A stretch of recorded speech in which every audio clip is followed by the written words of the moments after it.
30대의 가장 큰 고민은 주거비의 상승이에요. 이 주거비가 상승된 데다가 나만 집을 못 사서 루저라는 표현을 써서 자기가 그렇게 되면 어떻게 되나는 불안감이 있는 게 사실이거든요. 그래서 이 문제를 해결하는 방법 중에 가장 좋은 방법은 과감하게 빚을 내서라도 집을 사자.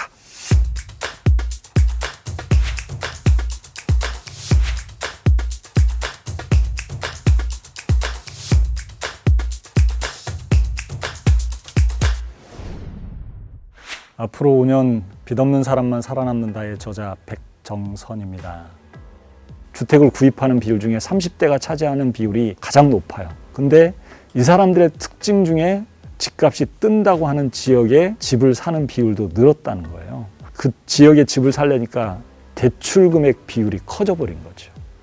이 대출 금액 비율이 커져버렸을 때에 대한 염려가 있는데 아무래도 집값이 떨어지지 않는 그런 확신을 가질 수 있는 그런 합리적인 투자만 한다면 문제는 없지만 그게 없다면 아무 때나 집을 사야 되는 거 아니냐라는 초조감으로 덤비면 되게 위험할 수 있다는 경고를 좀 말씀드리고 싶어요.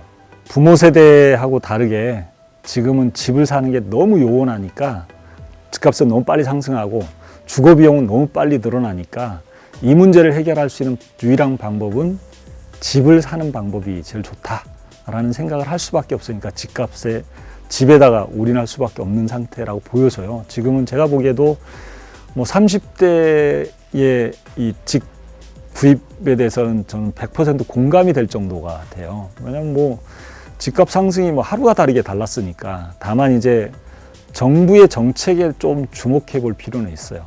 딜레버리징 정책이라고 쓰는데 이제 대출을 줄여가면서 그 대출로 집을 사는 것들을 자꾸 축소시켜야만 가계의 재무 안전성이 마련된다라고 생각을 하기 때문에 정부가 이제 딜레버리징 정책을 쓰고 있는데 이 정책에 따라서 집값이 하락할 가능성이나 정체될 가능성이 있기 때문에 무작정 집을 사는 것은 되게 위험해 보인다. 돈은 굉장히 좋은 것이고 편리한 것인 것이 분명해요. 그런데 내가 모아서 내가 직접 내 재산으로 만든 돈과 남의 돈은 달라요.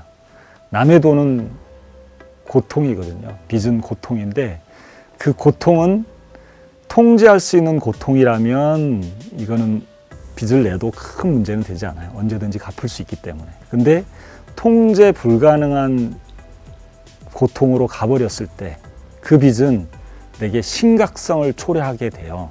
제가 지금까지 만나본 사람들 중에 상당수의 사람들은 자기가 통제할 수 있는 단계가 있을 때가 있었어요. 그때가 뭐냐면 마이너스 통장 쓰고 신용대출 쓸 때까지예요. 그때부터는 빚을 통제하기 위한 계획들을 좀 세웠어야 돼요. 자기가 아무렇지도 않게 감각이 없이 가버리면 점점점 그게 고통이 커져서 그 고통이 가족에게 전달되고 주변 친척에게 전달되고 모두를 망하게 만들어버리는 그런 상황이 될 수 있다는 거죠. 이 두려움과 지금 현재의 분가했을 때 주거비용, 내가 주거비용의 상승 이런 걸 고려할 때 부동산은 어쩔 수 없는 선택이 자꾸 될 수밖에 없는 거죠. 다만 그 염려스러운 것은 부동산 가격이 폭락하는 그런 것에 대한 대비책을 안 세워놓는다면 되게 위험하다. 그래서 이때는 포트폴리오를 구성할 필요가 있다는 거죠. 포트폴리오라고 하는 것은 안전자산과 투자성 자산 이 두 가지를 동시에 가져갈 필요가 있어요. 왜냐하면 안전자산으로 가기에는 너무 금리가 낮고 투자형 자산으로만 가기에는 그 위험성이 너무 크기 때문에 이 비중을 현금과 안전자산과 그 다음에 투자성 자산에 대한 3분법을 가져가는 것이 가장 효율적인 방법이라고 할 수 있는 거죠. 그러니까 제 딸아이하고 얼마 전에 얘기를 했는데 너 월급이 얼마 정도 되냐 그랬더니 한 300만 원 정도 된대요. 그 300만 원 갖고 어떻게 하느냐라고 그랬더니 한 달에 한 7, 80만 원 정도를 자기가 쓴다고 그래요.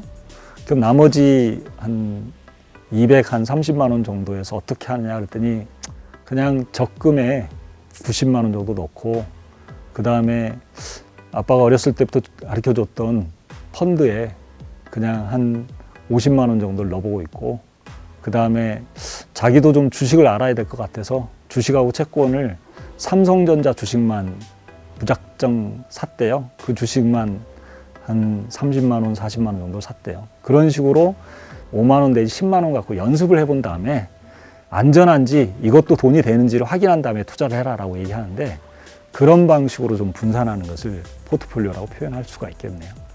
30대에 제일 위험한 것 중에 하나가 어떤 보험 설계사라든지 이런 사람들이 찾아왔을 때 노후에다가 노후 준비가 제일 중요해라고 50만 원, 100만 원씩 권하는 경우가 되게 많아요.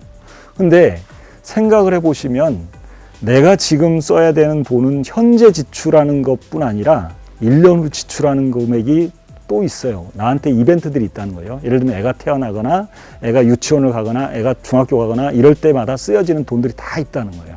그리고 내 차도 감가상각이 일어나서 5년 뒤에는 차를 바꿔줘야 돼요. 이런 사건들이 있는데 그 이벤트에 대한 준비를 아무것도 안 하고 노후만 준비한다. 그럼 인생이 되게 불행해질 수도 있기 때문에 첫 번째가 내 인생의 이벤트를 계획을 하고 그 이벤트에 맞는 자금의 준비가 먼저 필요해요. 그리고 두 번째로는 내가 쓰기 위한 돈과 키우기 위한 돈을 구분해야 돼요. 쓰는 돈은 먼저 신용카드로 긁어버리고 쓰면은 그러면 내가 써야 될 돈의 금액이 늘어나 버리는 거예요. 신용카드로 긁어버렸기 때문에 그 돈과 이자라는 걸 내가 감당해야 되는 거예요. 다음 달 결제는 괜찮은데 1년 뒤 결제를 신용카드 할부로 긁어버렸다라고 하면 1년 동안 이자를 계속 내야 되니까 원금과 이자라는 게 늘어나요.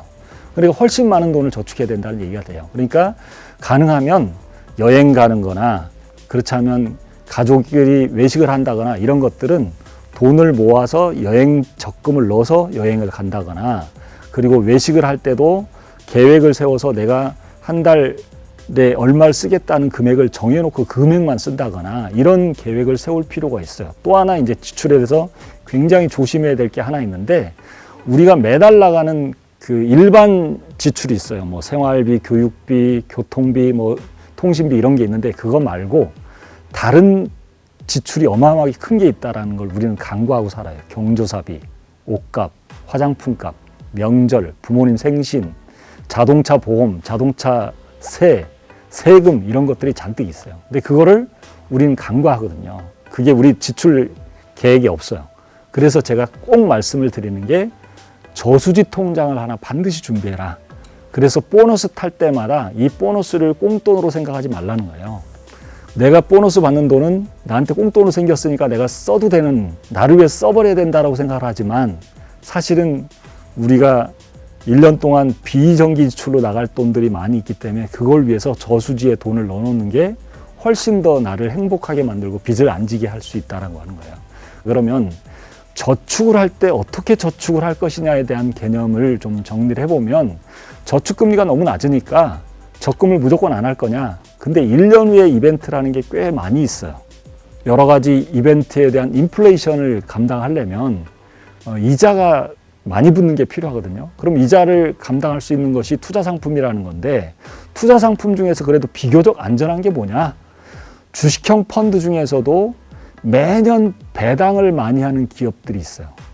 그런 기업의 주식만 사 모으는 것들을 배당주 펀드라고 하는데, 지난 10년 동안 배당주 펀드를 제가 투자를 해봤더니 평균 배당률이 5%가 넘어요. 1월 달부터 배당주 펀드를 계속 사놓으면 1년마다 배당 수익만 계산해도 주가가 설사 조정을 보이더라도 이게 감당할 수 있거든요. 근데 이게 3년 정도 지나면 내가 투자한 것보다 많은 금액이 실제로 돌아와요. 그래서 배당주 펀드 투자한 사람들은 손실이 거의 없다는 것을 참고할 필요가 있고요. 다른 여러 가지 시세에 따라서 왔다 갔다 하는 것은 큰 의미가 없고, 아주 작은 금액으로 한번 도전해 볼 것이 바로 이 4차 산업이에요. 예전에 우리가 전화기를 사용하던 사람들이 처음에는 그냥 가정용 전화기밖에 없었다가 핸드폰이 점점 발전해서 나중에 스마트폰으로 갔는데, 그냥 10만 원 정도씩만 계속 투자해서 한 5년 후, 10년 후에 바뀔 세상을 예측하고 거기다 장기간 투자한다면 거기서 의외의 것들이 나온다. 그래서 무조건 노후 자금에다 투자하는 것은 좋지 않고, 오히려 이런 것에 미래를 예측하는 투자를 해본다면 젊은 사람들이니까 훨씬 더 효율적인 투자를 할 수 있다고 좀 말씀을 드리고 싶어요. 그렇게 하면 저축, 그 다음에 매년 적어도 3년마다 한 번씩 거둘 수 있는 배당주 펀드, 그 다음에 장기간 투자하는 AI 4차 산업 펀드 같은 걸 넣어놓으면 여기서 어느 정도 수익이 날 것이고 거기에 노후 준비를 한 10만 원 내지 15만 원 정도씩 넣고 내가 여유 자금이 생길 때 그때 가서 또 추가로 넣는 방식을 택한다면 내게 비교적 안전하게 돈을 모을 수 있는 구조를 만들 수 있다라고 말씀드리고 싶어요. 그러니까 돈을 다스릴 수 있느냐의 문제거든요. 돈을 안다는 얘기는 돈을 다스린다라는 것이고, 돈을 다스릴 줄 알기 때문에 내가 쓸 돈도 다스릴 수 있고 모으는 돈도 다스릴 수가 있다는 거죠. 그리고 미래에 대한 계획도 세울 수가 있는 것이고, 근데 그 사회초년생이나 요즘 우리나라 젊은 사람들의 가장 큰 특징은 부모가 대부분 해줘 왔어요. 그러다 보니까 자기 돈을 어떻게 해야 될지 몰라요. 그래서 돈이라는 게 나에게 어떤 유익을 주는지, 그리고 내가 버는 소득이라는 게 어떤 노동의 대가를 지불해서 온 것인지에 대한 소중한 가치를 느끼면 이 돈을 다스릴 수가 있게 되는 거죠.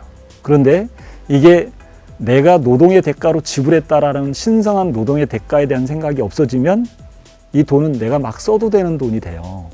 그래서 남의 돈이 제일 위험하다는 게 이 대가를 지불하고 한 게 아니라 그냥 인터넷에서 키 하나 눌렀고 신용카드로 기계 한번 댔고 그리고 내가 사인 한번 한 곳으로 왔기 때문에 너무 고생을 안 하고 왔기 때문에 이 빚은 되게 위험한 그런 돈이 돼서 내게 덫을 제공할 수 있다라고 하는 겁니다. 그래서 돈이라는 건 내가 다스리는 것과 다스릴 수 없는 것이냐에 따라서 행복이냐 불행이냐를 결정한다는 사실을 기억했으면 좋겠습니다.